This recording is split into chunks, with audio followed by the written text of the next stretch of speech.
خطبہ نمبر 161۔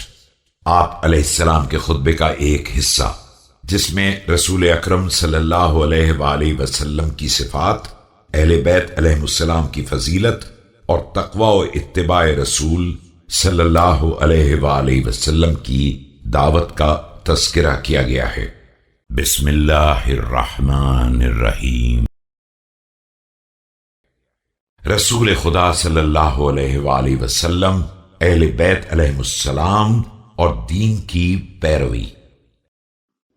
ابتعثه بالنور المضيء والبرهان الجلي والمنهاج البادي والكتاب الهادي، أسرته خير أسرة وشجرته خير شجرة، أغصانها معتدلة وثمارها متهتلة۔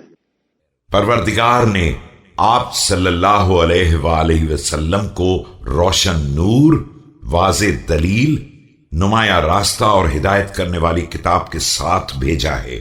آپ صلی اللہ علیہ وآلہ وسلم کا خاندان بہترین خاندان اور آپ صلی اللہ علیہ وآلہ وسلم کا شجرہ بہترین شجرہ ہے، جس کی شاخیں معتدل ہیں اور ثمرات دسترس کے اندر ہیں۔ مولده بمكة وهجرته بطيبة، علا بها ذكره وامتد منها صوته، أرسله بحجة كافية وموعظة شافية ودعوة متلافية، أظهر به الشرائع المجهولة